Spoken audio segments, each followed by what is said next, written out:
Assalamualaikum warahmatullahi wabarakatuh.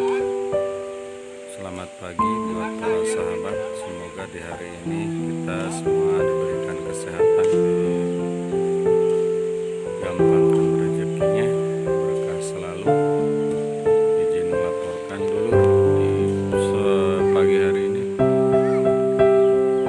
kita menyaksikan persiapan untuk program ketahanan pangan, yakni budidaya ikan nila di lokasi kampung saya.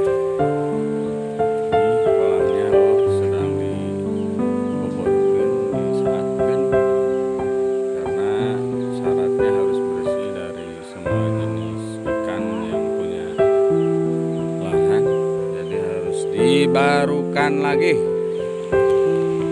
harus steril dari ikan predator seperti gabus, cingok, dan sebagainya. Ya, alhamdulillah, semoga sukses kegiatannya.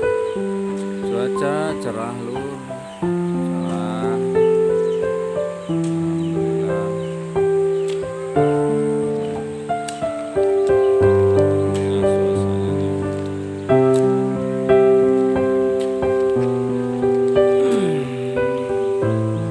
Ngaboborkeun balong.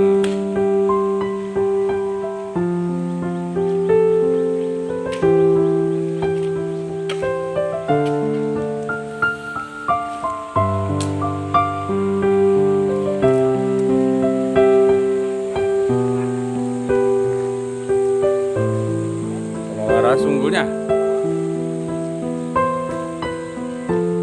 ya inisiatif ya.